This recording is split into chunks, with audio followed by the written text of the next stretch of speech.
reading my story, Chasing Rainbows.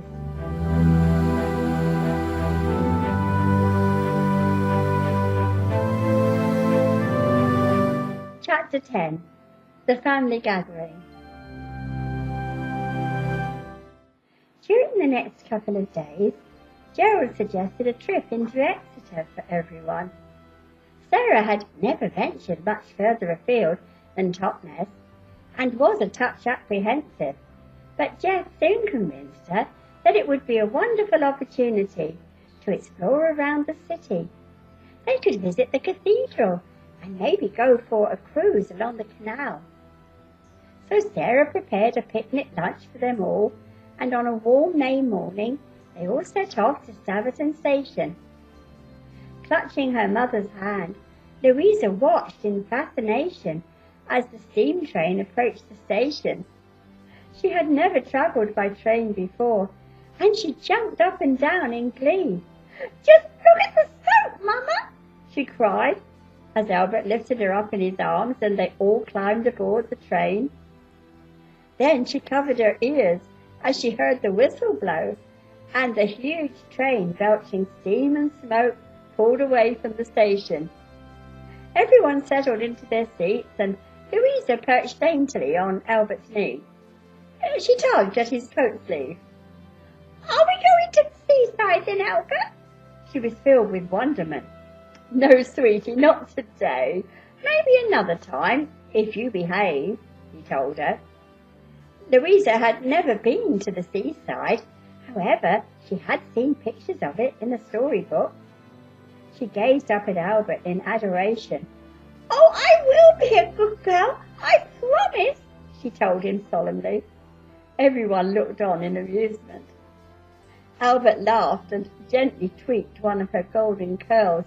"Well, if your mamma is in agreement, we could go maybe on Sunday," he ventured to say, with a wink of his eye. Louisa turned impatiently towards her mother. "Oh, Mama, may we please?" she implored. Jess smiled. "Let's wait and see, young lady. We are going to have lots of fun today. Now don't sulk," as Louisa pulled a face.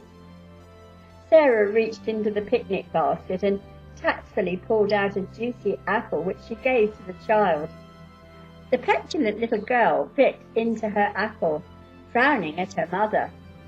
"Now don't you go getting on your high horse with me, madam," Jess chastised her. Gerald laughed heartily. "Ho! Well, you sure have your hands full there, Jess," he said, as Louisa pouted at her mother in annoyance. "Oh, I'm used to it, but she has to learn. She can't always get her own way," Jess replied. Sometime later, they arrived at Exeter and for the next couple of hours explored around the city. Gerald gazed about him in astonishment as he noticed how the city had expanded and how many new buildings had sprung up since he was a lad. Jess and Sarah stared in awe at the enormous selection of materials available for sale on the market stalls. The large stores were somewhat daunting to the women. However, Gerald persuaded them to look around. After a while they all made their way towards the cathedral, which was indeed magnificent to behold, both inside and out. Louisa was rapidly growing bored, so Jeff suggested they make their way towards the quayside. "Let's have our picnic first," Sarah declared, and everyone agreed that that was a grand idea.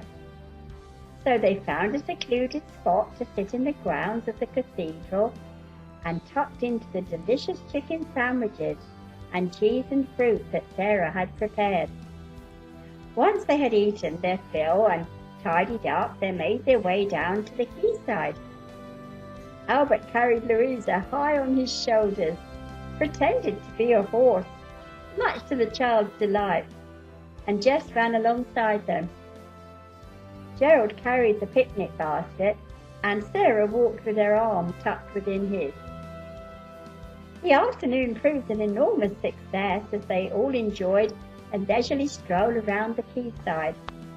Later, they all ate an enormous cream tea at a cafe. And then, as the sun began to set, Louisa fed the remains of their scones to the graceful swans as they glided past. By the time they dropped Jess off at her cottage, Louisa was fast asleep. Albert carried the little girl inside and made her comfortable upon the sofa. Jess waved them all off at the door, promising to come to Sarah's for tea the next day.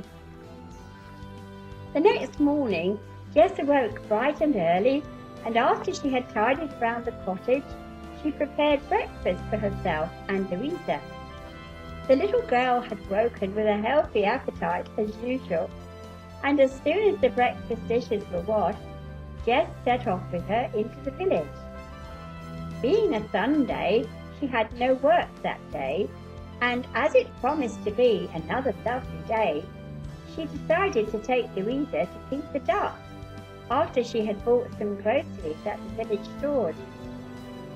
As they made their way into the village, Louisa tugged at her mother's sleeve. "May we please ask Sarah and Gerald to come on our picnic, Mama?" She glanced up at Jess optimistically. She smiled down upon her daughter. "Well, I suppose so, but don't be disappointed if they have other plans, eh?" Louisa beamed in delight. "Oh, no, Mama, I won't," she promised.